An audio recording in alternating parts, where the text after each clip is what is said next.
He was never meant to live through it. A U.S. Marine, half-conscious, wrists raw and bleeding, was strapped to the burning wreckage of a pickup truck in the middle of the Arizona desert. The air was dead quiet, heavy with heat and smoke.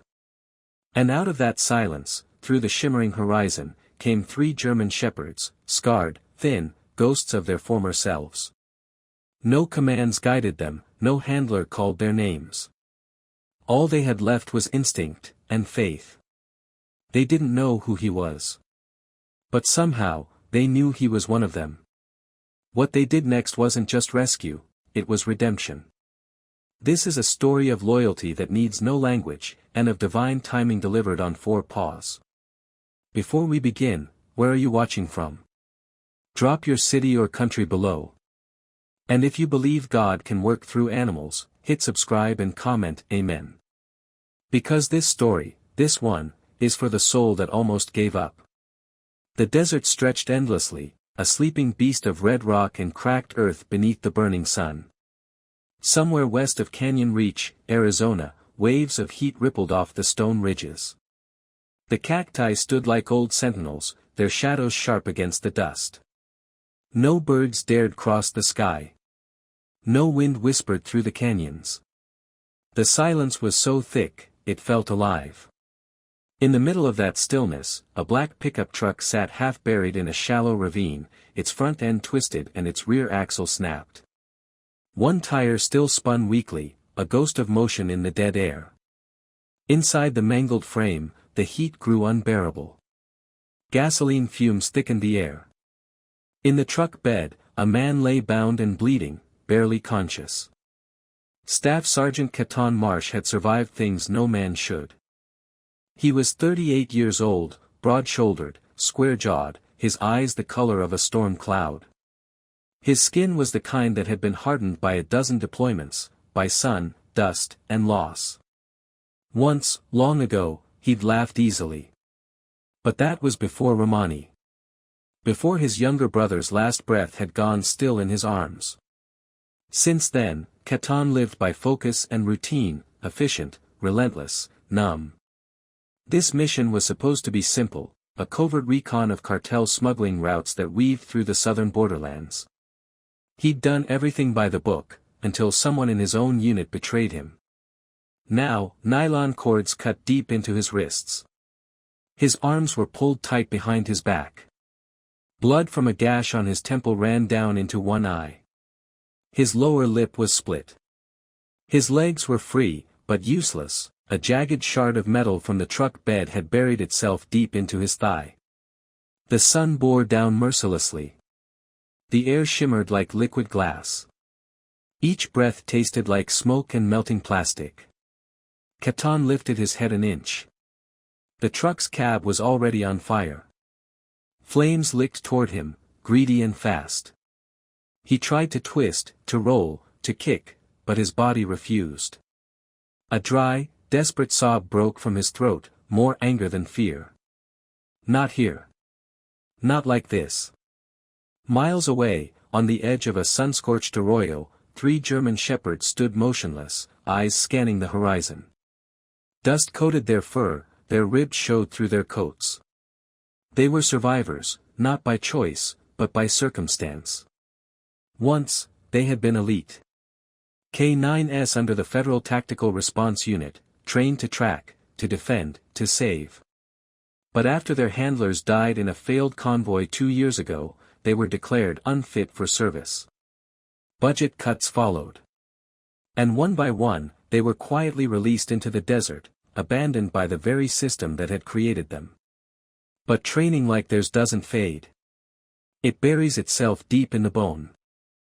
The eldest, Juno, nearly 9, had a faded scar running across his snout and a limp that worsened in the cold.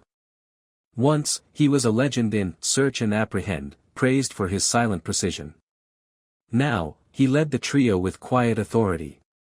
Behind him was Dusty, the youngest, barely 4. Sweet-natured, quick, all heart. He had been trained for scent tracking, but never saw combat. His gentle nature had been his undoing, he'd lick a suspect before biting. They called him too emotional. The third was Ranger, 7, dark sable coat, burned scar on his right shoulder. He'd been a star in explosives detection before a roadside bomb took his handler's life. After that, he vanished for weeks, no one knew where. When he returned, lean and haunted, he responded to only one command, go. That was all he needed now. Ranger's head snapped up suddenly. He caught it first, the faint, chemical tang of gasoline carried on the wind. Then, smoke. One sharp bark. Juno turned. Dusty whined, ears pricked. Then all three moved, fast and focused, bounding over stone and sand, not as strays, but as soldiers who had never truly forgotten their duty. Back at the wreck, Catan drifted in and out of consciousness. His breath came shallow. The fire had reached the edge of the truck bed. He didn't hear the barking. Didn't notice the crunch of gravel. He only felt the sudden weight beside him, a shadow blocking the sun. For a heartbeat, he thought one of the cartel men had come back to finish him off. But when his blurred vision cleared, he saw a familiar shape, a broad head, pointed ears, a body coiled with focus. A German shepherd. The dog sniffed along his arms, and something flickered, recognition. Juno, Catan rasped, voice cracked and dry. The dog didn't hesitate. He bit down on the cords, teeth precise and deliberate. Dusty leapt up beside him, clawing at the tailgate latch, frantic but determined. Ranger circled the truck, low growl rumbling as the flames drew closer. Juno tore through the nylon strap in one final bite. The tension snapped, and Catan's arms flew forward. The pain hit like lightning, but he didn't stop. He rolled over the edge of the truck bed, landing hard in the sand below. Go, go, he coughed. Dusty barked once, nudging his shoulder. Juno tugged at his vest collar. Together, they dragged him toward a shallow ditch. 10 feet. That's all they made before the world exploded. A roar split the sky. Fire leapt 20 feet high. The truck disintegrated in a shower of debris. A chunk of metal whistled through the air and hit the ground nearby, hissing. Catan hit the dirt hard, ears ringing. He blinked through the smoke. The sky burned orange. And there, silhouetted in the haze, 3 dogs stood guard over him, side by side. When the smoke thinned, Ranger stepped forward. His tail flicked once. "You're still alive," Catan whispered. For the first time in days, he believed he might be too. The desert did not forgive. As the last embers of the explosion died, the world fell silent again, save for the faint crackle of fire devouring what was left of the truck. Staff Sergeant Catan Marsh lay flat on his back, chest heaving, every breath a fight. The sun glared overhead, cruel and blinding. His thigh burned where the metal shard had torn through muscle. The bleeding had slowed, but every movement sent pain lancing through his body. His arms trembled from exhaustion, the skin at his wrists raw from the ropes. Sand clung to his wounds, turning the sweat and blood into a gritty paste. He turned his head slightly. The 3 shepherds were still there, watching him. Juno, the old one, stood at the front, panting heavily, favoring his injured paw but still steady. Ranger flanked him, silent and tense, eyes scanning the horizon with soldier-like focus. Dusty, restless and nervous, paced between them, whining softly. Catan pushed himself upright, the motion sending a sharp stab up his leg. "We can't stay here," he muttered, voice barely more than a rasp. "This sun'll boil us alive." He looked north. A ridge, jagged, rocky, half-shadowed. It wasn't much, but it was shelter. "We move," he said, to no one and to all of them. He tried to stand, but his knee buckled. Ranger moved immediately, pressing close, bracing his weight beneath Catan's arm. Catan blinked down at the dog, half in disbelief. "Still trained, huh?" he whispered. Ranger didn't respond, just stared forward, ears sharp, ready. They began to move. Slowly, unevenly. Catan dragging his leg, the dogs circling him like sentinels. The heat pressed against them, thick as smoke. The air shimmered. Every inhale felt like breathing through ash. Catan wrapped a torn piece of his shirt around his head as a makeshift cover from the sun, but it did little to help. His vision wavered, the edges blurring white. Still, he kept walking. The dogs led the way, silent, disciplined. And somewhere between each burning step, something shifted in Catan. He wasn't alone anymore. They crossed a field of cracked sandstone where lizards darted into crevices, and the wind sang through narrow canyons like a warning. Ranger took point, nose to the ground, stopping every few feet to test the air. Juno followed a few paces behind, his limp worsening. Dusty stayed near Catan's side, looking up every few steps, worried, loyal. "He's limping," Catan mumbled. Juno glanced back at him, as if to say, "I know," and kept walking. Dusty gave a soft whine and nudged the older dog's shoulder. Juno growled once, not in anger, but pride. The old soldier wasn't done yet. They found a dried creek bed littered with bones, goat, maybe deer, and half buried among the sand, an old metal canteen. Catan knelt painfully and dug it out, shaking it near his ear. A faint slosh. A few drops, maybe. He unscrewed the lid. The smell was stale but not rotten. He poured a little into his palm and offered it to Juno first, then Ranger, then Dusty, before taking the last swallow himself. The taste was metallic and warm, but it kept him alive. He exhaled shakily. "We need shade." As if answering him, Dusty suddenly perked up. The young shepherd barked once, sharp and clear, and sprinted ahead, tail high. Catan followed as fast as his body allowed, using Ranger's shoulder for support. The ridge rose before them, steep and jagged, and beyond it, tucked into a canyon's fold, something man-made, a half-collapsed wooden structure buried in dust. An old miner's shelter. Juno entered first, cautious, nose low. Inside smelled of rust, sweat, and old wood. The air was cooler. Shadows clung to the walls. Catan ducked in behind them, lowering himself against a half-intact beam. Relief washed over him, but it was brief. Something felt wrong. There were cigarette butts scattered near the door. A boot print in the sand, fresh, edges still crisp. Someone had been here. Recently. Catan's voice dropped to a whisper. "Someone's been here." Dusty sneezed and padded toward a corner where a pile of dried juniper twigs had been stacked neatly, not by wind, but by hands.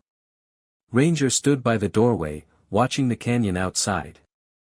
Catan limped to the far wall and slid down it, every muscle screaming. His skin radiated heat, his leg throbbed like a drumbeat. He pressed his back against the stone, closing his eyes just for a second, and the past came flooding in. He was back in Nevada, 4 years earlier. A flash flood had torn through a small desert town during a training mission. A 6-year-old girl had been trapped under the rubble. Ranger, then new to the team, had been the first to find her. Catan could still see it, the dog tearing through debris, barking once, the signal. When they pulled the girl out, covered in mud and crying, she clung to Ranger's neck like he was salvation itself. That night, Ranger didn't sleep. He sat beside her hospital bed, head resting on the mattress. And Catan, watching from the hallway, had realized that dog wasn't just trained, he understood. Now, in the miner's shelter, the memory faded as the wind howled outside. Catan's eyes opened. Dust floated like spirits in the thin light. Ranger was staring toward the back wall, ears rigid.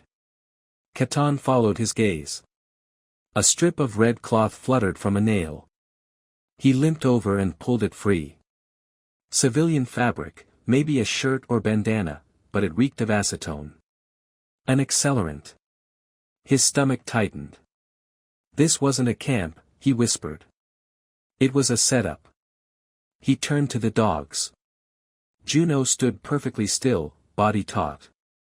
Ranger growled under his breath. Dusty whimpered softly. Catan crouched again, scanning the ground. No new footprints, whoever was here had left fast. A piece of dried meat hung above the door, an old survival trick to keep animals out. Someone who knew what they were doing. He shut his eyes for a moment, whispering to the air. They're watching. At that, all three dogs lifted their heads at once. The heat finally broke just after dusk. The sky bruised purple, then sank into starless black. The wind slipped into the canyon, cool and sharp. Catan had torn a strip of canvas from the broken wall to cover the window, trapping a bit of warmth inside. He'd built a small fire in a ring of stones near the hearth.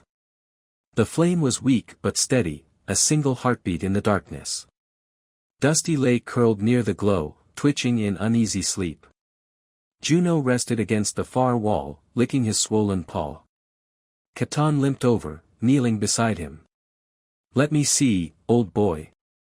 Juno didn't resist. The joint was inflamed, but not broken. Catan dug into the half-melted pocket of his vest and found a small roll of compression gauze, the only thing that had survived the wreck. He wrapped the paw gently, murmuring steady words like an old field medic.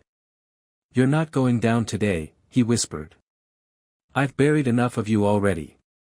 Ranger remained awake, circling the perimeter. Every few seconds his ears flicked, nose testing the air. Suddenly, he froze and started to dig at the corner beam. Within seconds, he unearthed something, a shard of blackened plastic. Catan took it and turned it over. Lightweight, curved, carbon fiber. Drone casing. Military grade. Burned but intact enough to read a serial code. Son of a, he stared at it, realization dawning. They were watching us before the crash. He limped outside into the cold. The canyon stretched endlessly, bathed in silver light. Nothing moved. No sound but the wind.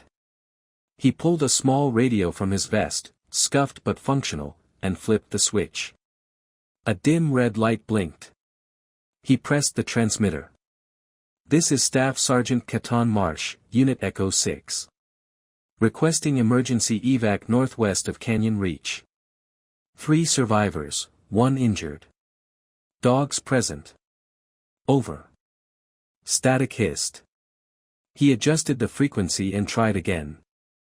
A faint female voice broke through, distorted. Op. Marsh, signal low, cross-channel interference. Say again. Catan asked. Do you have my coordinates? The line died. He lowered the radio slowly. Interference meant one of 2 things, bad terrain, or deliberate jamming. He looked at Ranger.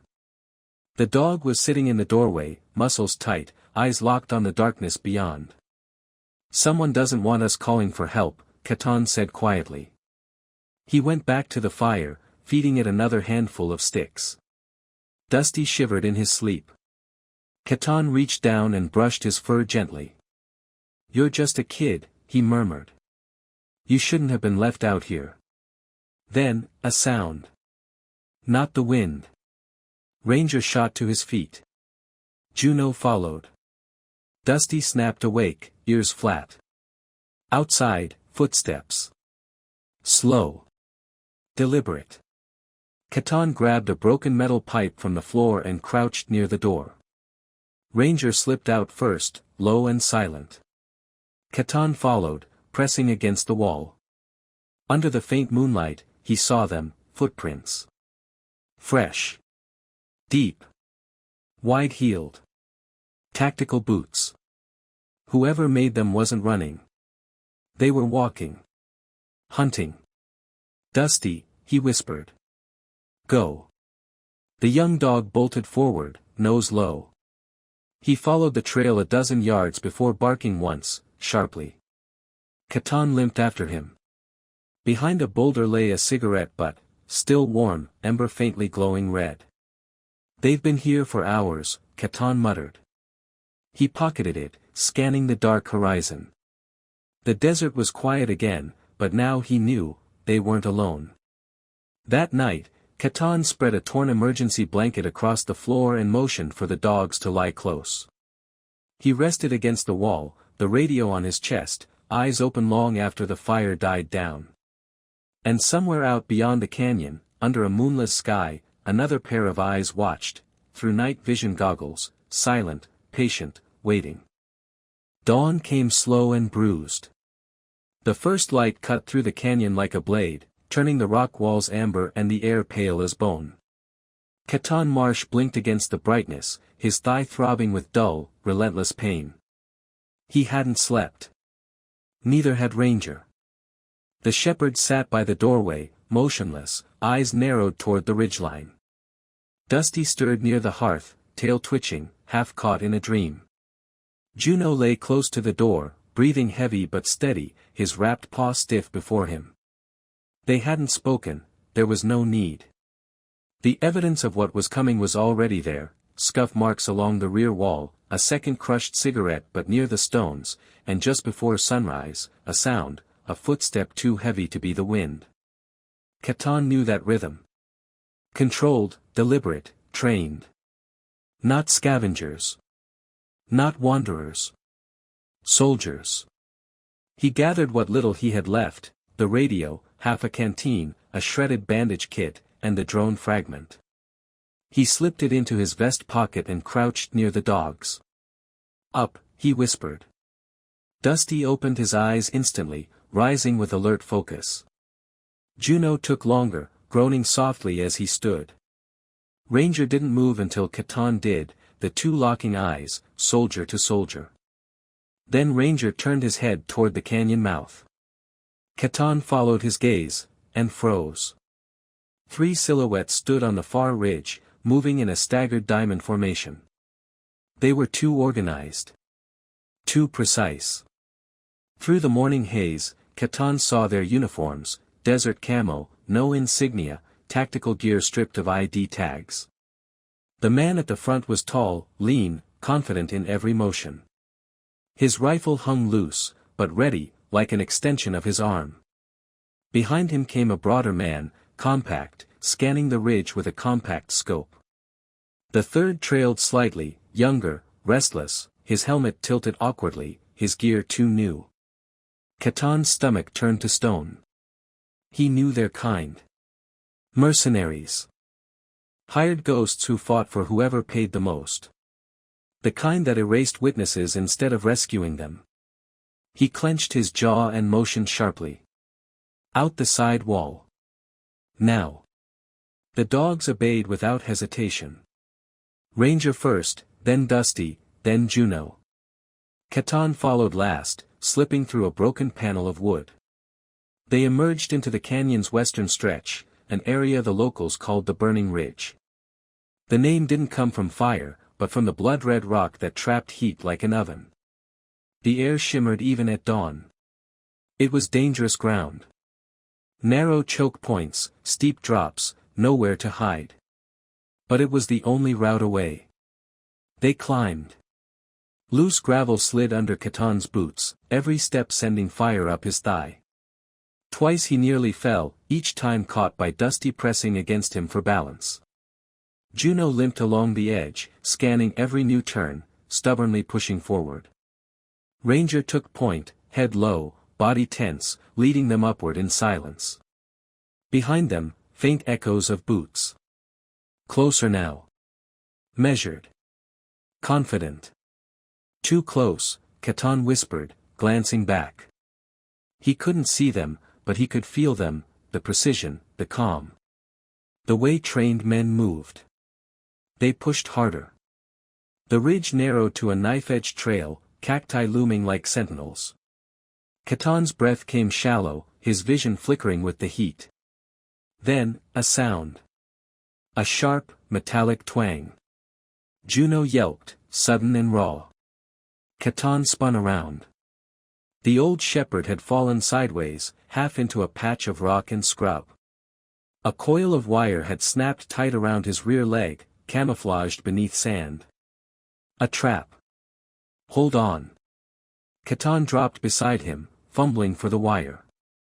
The cable was rusted but still deadly, slicing deep into Juno's flesh. Blood spilled down his hind leg.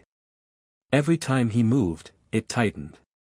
Ranger appeared instantly, nose pressed to the wire. He bit down and pulled. Once. Twice. The metal refused. Then, with a deep, guttural growl, Ranger yanked hard, his muscles straining. The wire snapped, but not before a jagged hook caught the side of his mouth. Blood splashed dark against the sand. The wound was deep, tearing through his jawline. But Ranger didn't cry out. He just backed away, panting, eyes still sharp. God, no. Ranger. Catan pressed a cloth against the wound, his hands shaking. Stay with me, boy. Stay with me. Ranger's eyes met his, steady, unflinching. They had to move. Catan looped his belt through Juno's harness, using it as a sling to help lift him. Dusty took the rear, pushing and guiding. Together, limping, bleeding, they climbed until the trail ended at a narrow slit between two massive rocks. Barely 3 feet wide. They squeezed through sideways, one by one, into a small hollow hidden by stone. It was cooler here, shadowed, enclosed. Catan dropped to his knees, breathing hard. The sound of boots echoed again. Closer. Then stopped. They were just outside. Catan raised a hand, a silent command. The dogs froze. Even Dusty stopped panting. Through the thin crack of light, Catan saw movement. A man passed by, rifle in hand, tattoo snaking down his arm, a serpent wrapped around a sword. He scanned the rocks slowly, eyes cold and empty. Then he moved on. Catan barely exhaled. But Ranger didn't stay still. The dog stood, blood still dripping from his muzzle, and looked back at Catan. There was something in his eyes, a decision already made. Ranger, Catan whispered. No. The shepherd turned, stepped through the gap, and disappeared. A second later, his barking exploded across the canyon, wild and furious, echoing off the cliffs. The mercenaries shouted. Boots scrambled. Gunfire cracked. Ranger was drawing them away. Catan clenched his fists. You reckless, loyal, damn it. His voice cracked. He slammed his hand against the rock and bit back the sound threatening to escape his throat. The echoes faded. Then silence. Catan didn't move for a long time. Dusty curled against him. Juno rested his head on Catan's boot, eyes half-lidded. Somewhere out there, Ranger was still fighting. 3 hours later, the sun had risen high again, turning the ridge to molten glass. Catan's body ached with every heartbeat. But when he looked down the trail, he saw it, the outline of an old fire lookout tower, perched at the ridge's edge like a broken sentinel. 2 stories tall, half-collapsed, its siding stripped bare. The stairs creaked in the wind. But it was shelter, and maybe, just maybe, communication. He leaned heavily against a boulder, breathing through gritted teeth. Juno limped beside him, refusing to stop.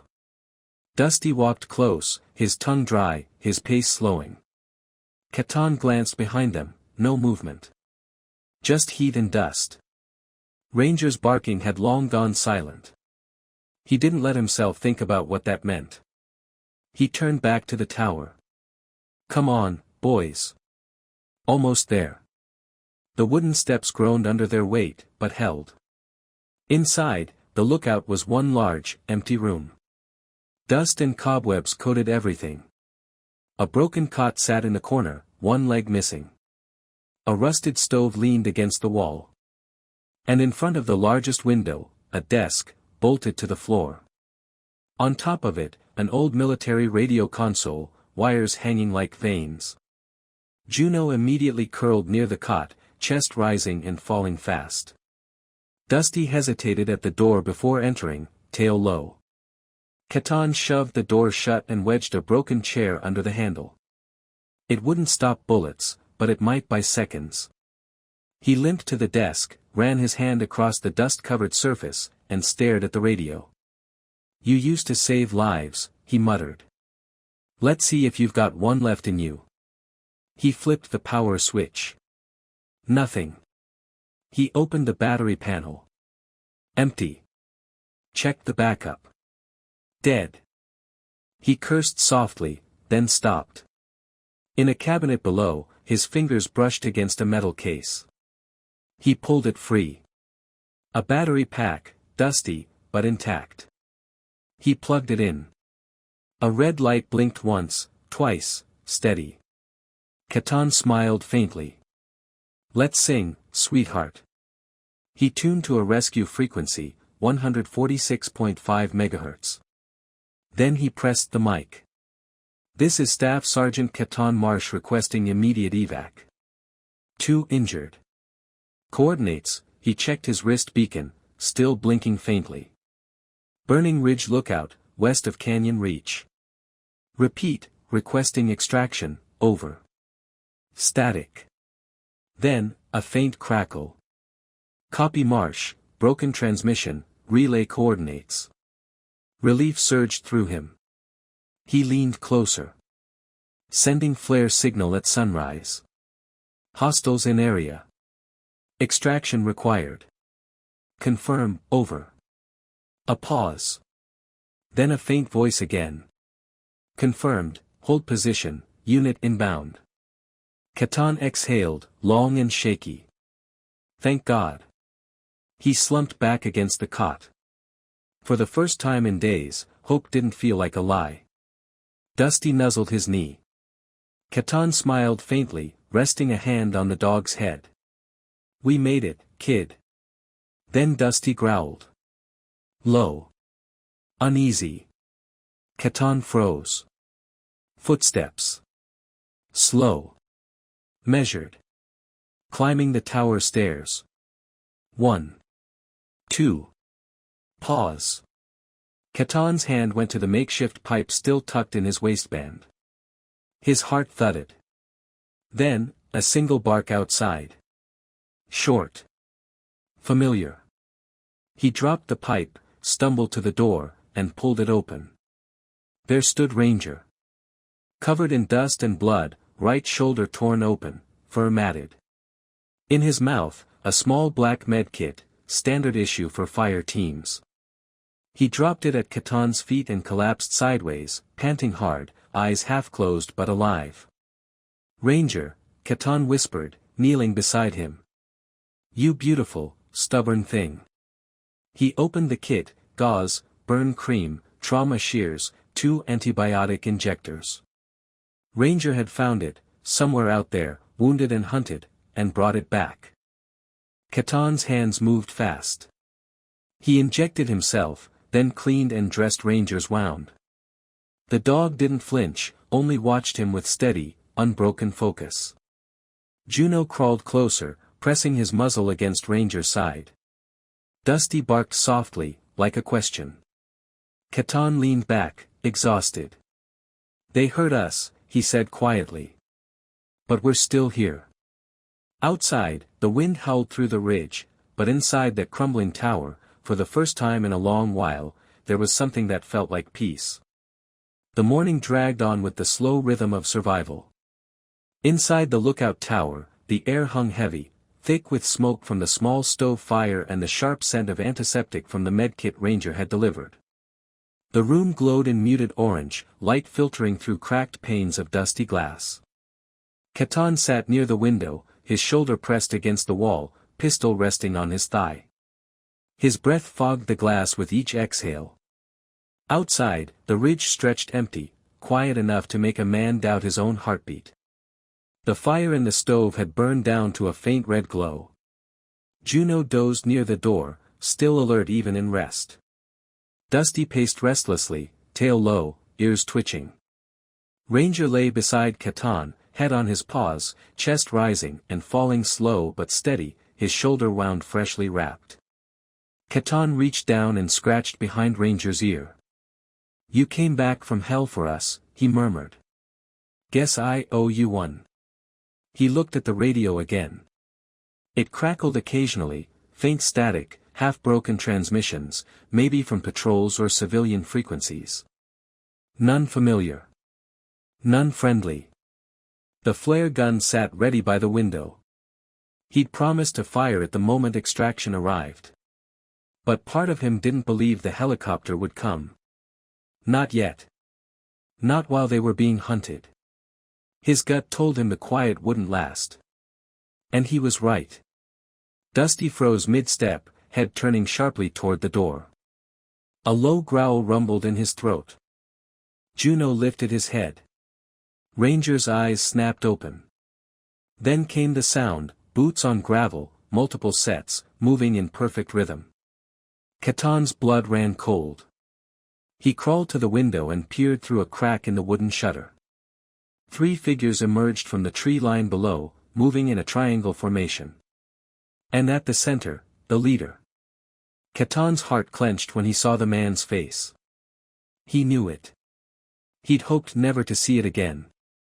Thorne Maddox. A name that still echoed in dark corners of Marine history, once a decorated field officer, later dishonorably discharged after a rogue operation in Yemen left civilians dead. He'd vanished from the system, buried under layers of private contracts and dirty money. Now he was here. Maddox looked almost the same, tall, broad-shouldered, salt-gray stubble, deep crow's feet framing eyes that were as cold as cut glass. A vertical scar ran across the bridge of his nose like a lightning strike frozen in flesh.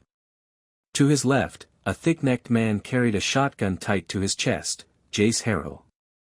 Caton remembered him too. Quick to anger, slower to think. To Maddox's right was a younger man, pale, red-haired, twitchy, Drew Keller, the kind of recruit who joined the wrong side for the right reasons. Caton ducked back behind the window frame and whispered, "Hold position." The dogs didn't move.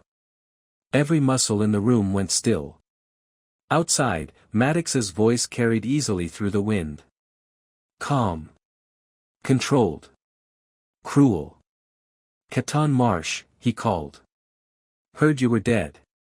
Caton didn't answer. Guess not. Shame. Would have made things easier. The man paused, scanning the tower through the scope of his rifle. You've got something of ours. Drone fragment. Files. Doesn't matter what. All I need, is you. He knocked once on the door with his rifle barrel, a hollow, metallic sound that made the dogs bristle. Ranger shifted, rising slowly to his feet despite his bandaged shoulder. Juno growled low and deep. Caton whispered, "Hold, boys." Not yet. The knock came again, harder. Then, silence. Caton's pulse hammered in his ears. His finger tightened on the trigger. The door burst inward with a single kick. Jace Harrow stormed through first, shotgun raised, but Juno launched like a missile, slamming into him. The man's arm jerked sideways as Juno's jaws clamped down hard on his wrist. The shotgun fired, the blast punching into the ceiling and spraying splinters. "Juno, hold." Caton shouted, but the dog wasn't letting go. Dusty darted forward next, hitting Drew Keller's legs and knocking him flat.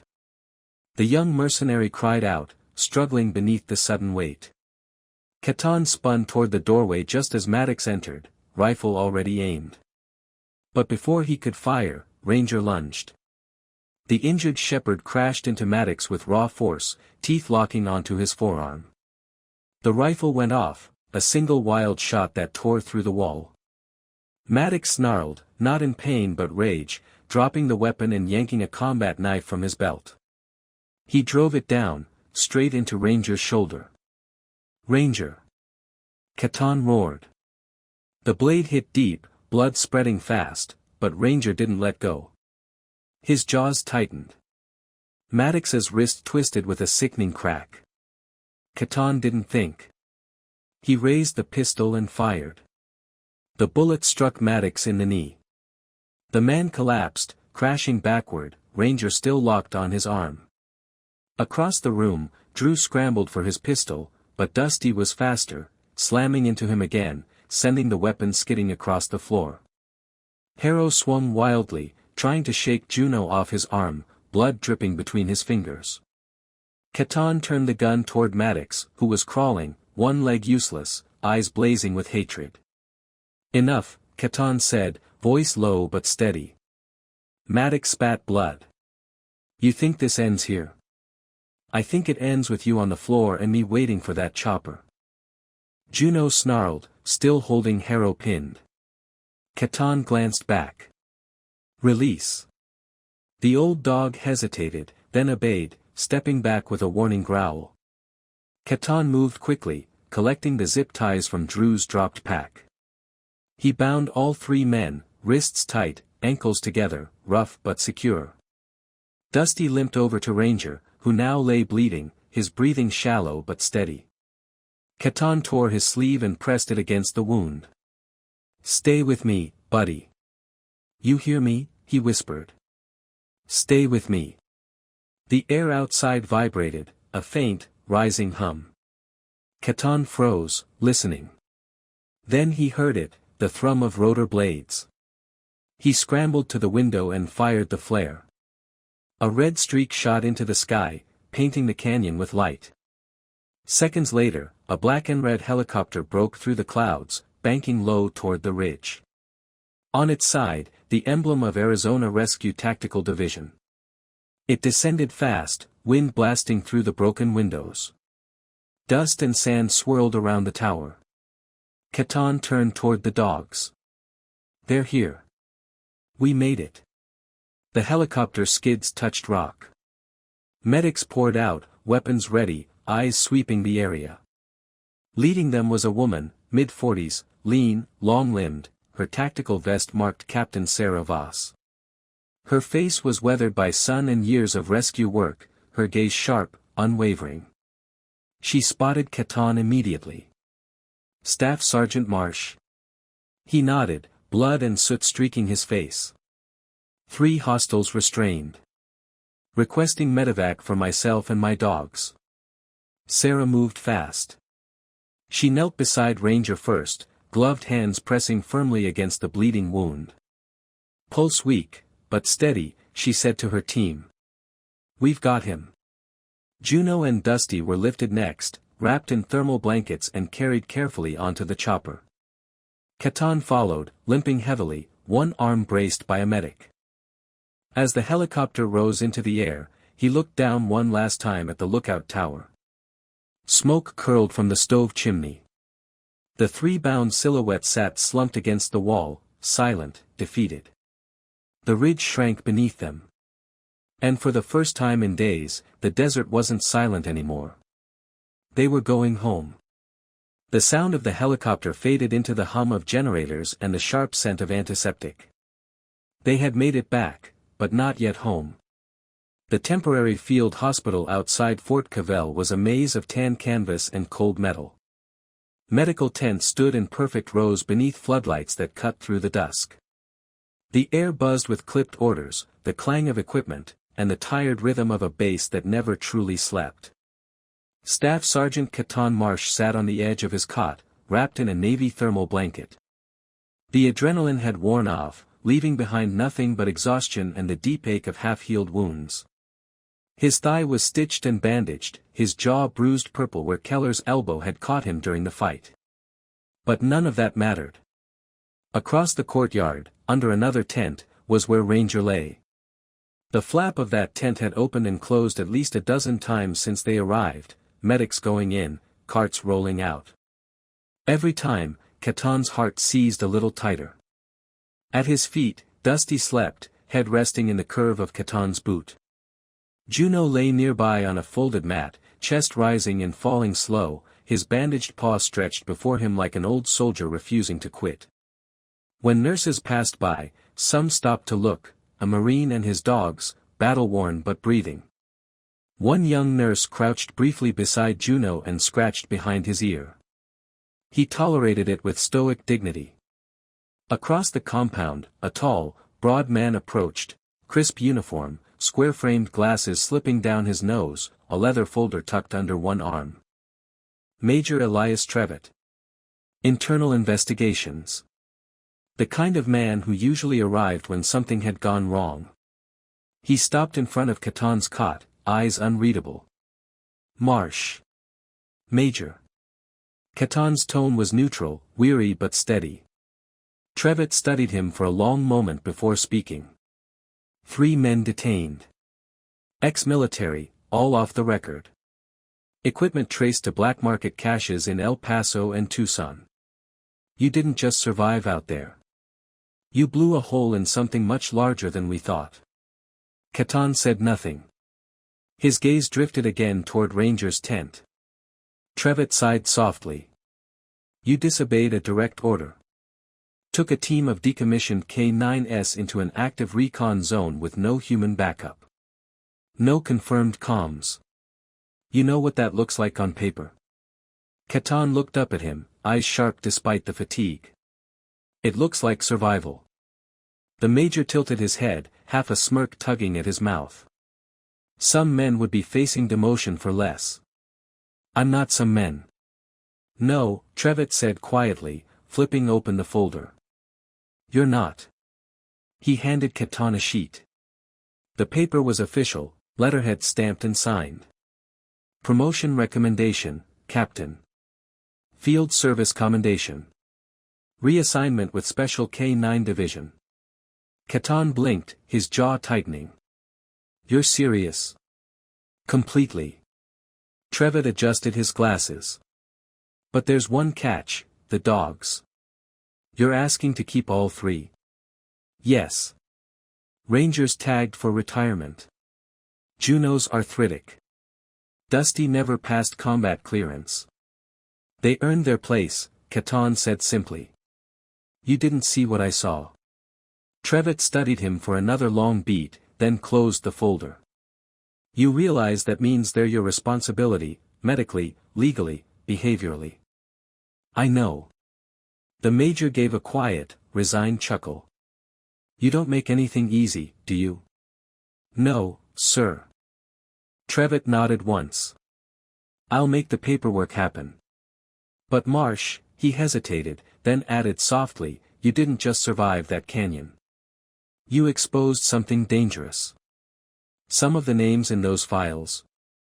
We'll be chasing them for years. Caton's gaze didn't waver. Then you'd better start running. Trevitt almost smiled. Semper Fi, Captain. Then he turned and walked away. Minutes passed. The flag outside the hospital tent flapped in the evening breeze, its sound oddly soothing. The desert beyond glowed in the fading light, orange melting into purple. Caton leaned forward, elbows on his knees, hands clasped. He didn't realize he was holding his breath until the flap of Ranger's tent opened again. This time, it wasn't a medic. It was Dr. Lillian Cho, the base's veterinary trauma specialist, small, sharp-eyed, and calm in a way that only came from seeing too much pain and refusing to give in to it. Her tan cap cast a soft shadow over her face, but her eyes were bright, unwavering. She stopped in front of him. Stable, she said before he could ask. Caton froze. Say that again. He's stable, Dr. Cho repeated. Lost a lot of blood. Deep damage to the deltoid and scapula. But you got him to us in time. Caton exhaled hard, his shoulders sagging. The relief was so sudden it almost hurt. Dr. Cho's lips curved into the faintest smile. He's groggy, but awake. He's asking for you. Caton stood, slower than he'd like, his legs stiff and heavy, and crossed the yard, Dusty trailing close behind. Inside the tent, the world seemed quieter. The air smelled of gauze and iodine. Soft light filtered through the mesh windows, turning everything gold. Ranger lay on a padded cot, fur hooked to his leg, fur shaved around the wound, stitches clean and neat. His chest rose and fell, slow but strong. When Caton entered, one ear flicked. The shepherd's eyes blinked open, glassy but aware. Caton knelt beside him, his hand finding the thick fur just behind Ranger's ear. You didn't have to come back, he whispered. But you did. Ranger lifted his head an inch, weak, but proud. Then, for the first time since Catan had met him years ago, the dog's tail thumped softly against the cot. Not a spasm. Not a reflex. A real, deliberate wag. Catan smiled, not the grim kind that came after battles, but something smaller, cleaner. "We're still here," he said quietly. "All of us." Ranger blinked slowly, his gaze locking with Catan's, not handler to soldier, but man to friend.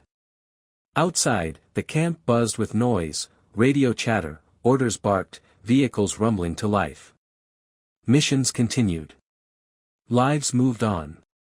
But inside that tent, there was no war. No rank. No medals. Only breath. Only bond. And the quiet, sacred kind of peace that comes when survival finally turns into healing. The late afternoon sun poured over the red sandstone of Sedona, Arizona, painting the world in gold and amber. The wind carried that familiar desert hush, not silence, but reverence, as flags fluttered across the courtyard of the U.S. Military Tactical Resilience Center. It wasn't a grand ceremony. There were no reporters, no fanfare.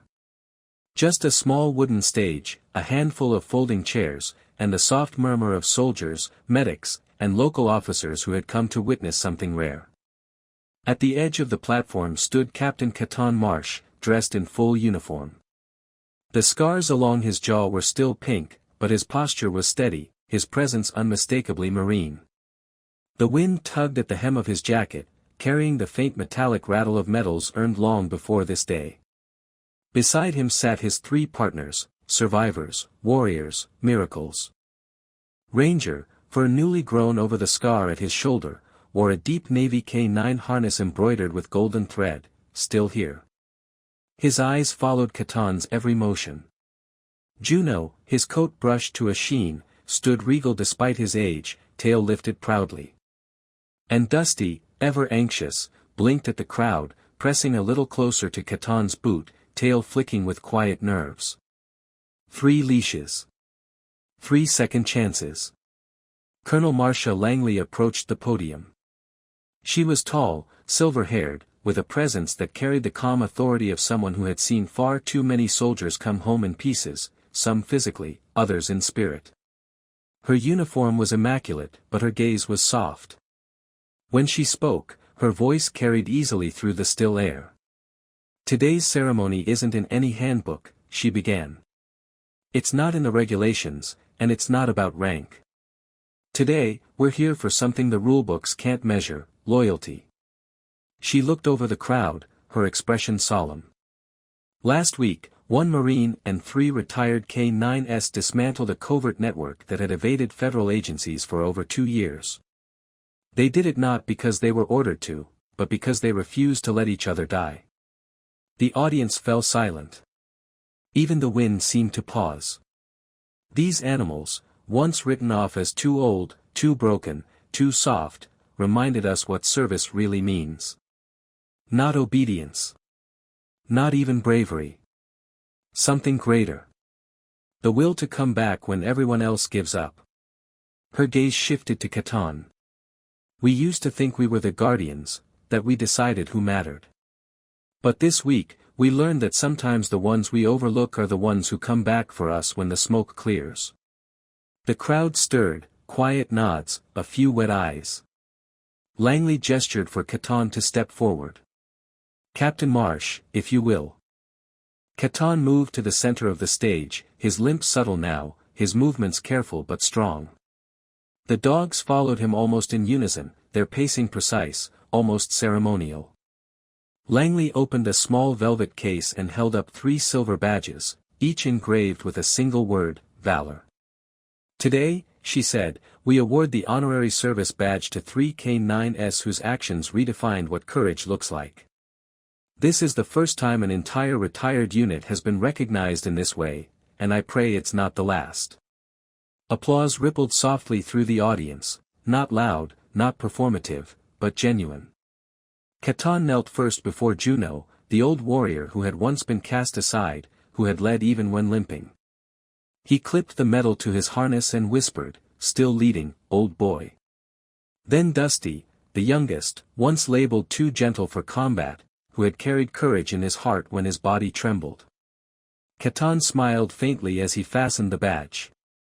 "Still standing, kid." And finally, Ranger. The shepherd met his gaze as Catan held the last medal, silver, gleaming in the sunlight, engraved with a paw over a shield.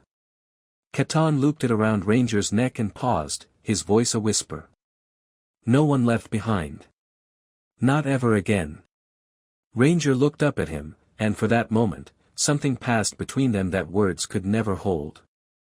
Recognition. Faith. Gratitude. A shared promise carved in silence. Ranger's tail thumped once against the stage. From the crowd, a man rose slowly to his feet. His hair was white, his hands shaking. Sergeant Alan Meyer, one of the first handlers who had trained Juno years ago. His voice trembled, but it carried, "I thought they were gone." A woman stood next, Private First Class Renee Valdez, the medic who had found Catan collapsed beside Ranger during the rescue. "He wouldn't leave," she said softly. "He refused to get on the chopper until the dogs were loaded first." Then another voice, rough but steady, "That's the kind of soldier we need." Applause broke out, soft at first, then rising, steady, heartfelt. It wasn't celebration, it was reverence. Catan didn't speak. He didn't need to. The moment spoke for him. Langley's voice came again over the microphone, reading the official commendation, the mission name, the hostiles captured, the network dismantled. But for Catan, it all faded into background noise. What mattered was at his side, 3 lives that had chosen him when the world didn't. He took the leashes in hand and stepped down from the stage. The dogs followed, Ranger steady and calm, Juno proud, Dusty trotting light and eager. As they passed beneath the shadow of the flag, Catan looked up. It rippled strong against the desert wind. They were still here. Not as tools. Not as weapons. Not as property. As partners. And for the first time, Catan felt something settle inside him, a quiet he hadn't known in years. Sometimes miracles don't come with thunder or fire. Sometimes they walk beside you on 4 legs, carrying nothing but faith and loyalty. The ceremony had ended hours ago, but Catan hadn't gone home yet. He stood alone at the edge of the airfield, the desert stretching wide and endless under a bleeding sunset. The horizon burned gold, and the shadows of 3 dogs trailed beside him, silent, patient, unbreakable. The world was quiet again. But this time, it wasn't the kind of silence that haunted him. It was peace. The last few months replayed in fragments, the wreckage, the fire, the canyon, the betrayal, and the fight to survive. There were moments he'd thought would end him. But every time death came close, something pulled him back, teeth in the ropes, paws in the sand, breath in his ear reminding him that not everything loyal has to speak. He looked down at them, Ranger lying stretched at his boots, his eyes closed but ears still alert, Juno sitting upright, head high, watching the horizon as if guarding it, and Dusty, tail curled over his paws, nose twitching at the wind. "Still watching my 6, huh?" Catan murmured. Ranger's tail gave a slow thump. Dusty tilted his head. Juno's eyes flicked toward him, that same steady look of command. Catan chuckled quietly. "Guess we're all too stubborn to quit." He crouched down, running a hand over each of them in turn, Ranger's thick scarred fur, Juno's silvered muzzle, Dusty's soft, unmarked coat. "You know," he said softly, "people think Marines don't cry. But they never met you 3.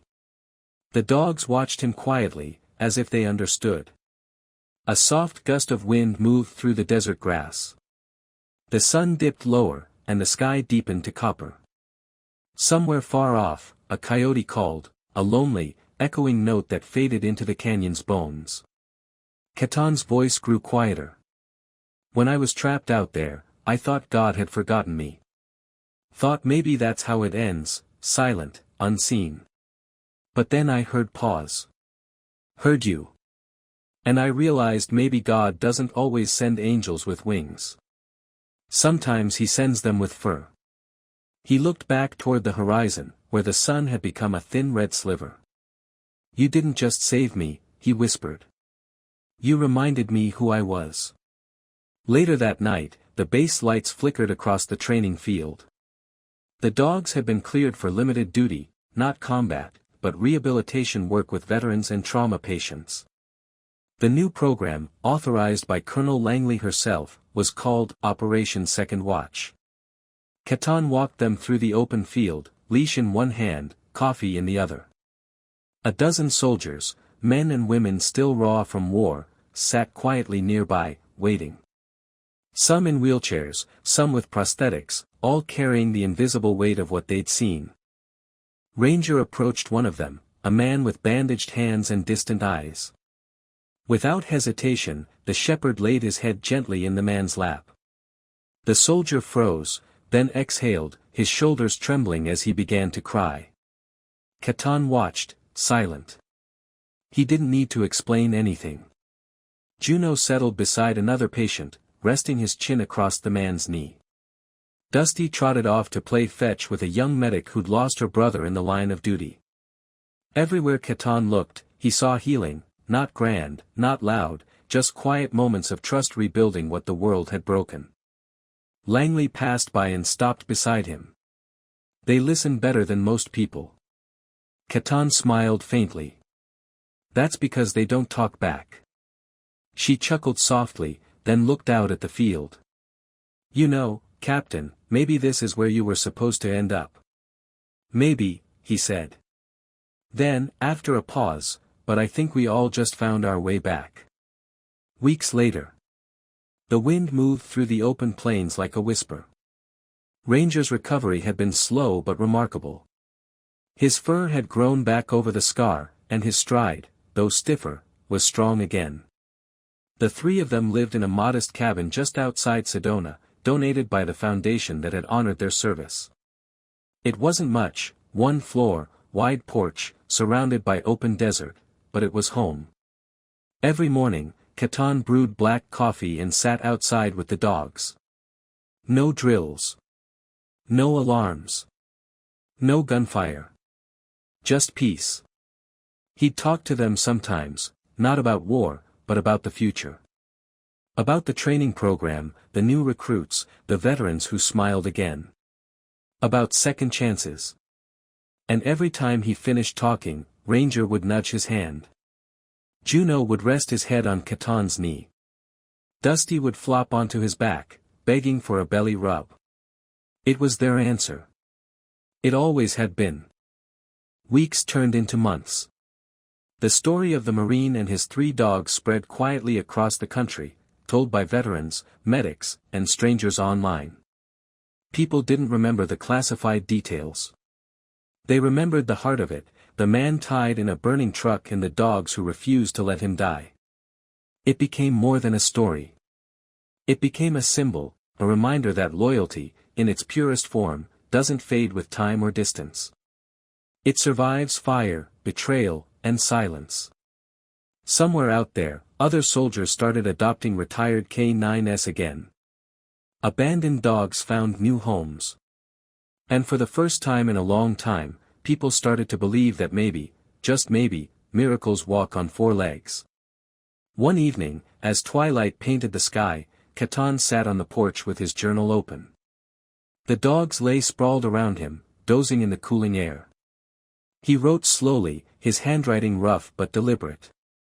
3 souls saved me when I couldn't save myself. They didn't ask for orders or medals, only trust. If you ever find yourself in the dark, listen for the sound of paws. It might just be God, reminding you he's still with you. He closed the notebook and smiled to himself. The stars were coming out, one by one, like watchlights returning to duty. Behind him, Ranger stirred, lifting his head. Dusty yawned. Juno gave a low, satisfied sigh, his tail brushing softly against the wooden floorboards. Catan leaned back in his chair, eyes tracing the night sky. "We made it, boys," he whispered. "We really made it." And for the first time in years, his heart felt light. Not because the battles were gone, but because he finally understood what every Marine learns too late. Courage isn't about facing death. It's about choosing to live, and to keep faith, even after. The wind rolled through the desert one last time, carrying with it a soft echo that sounded almost like a bark. The story had come full circle. They had all come home.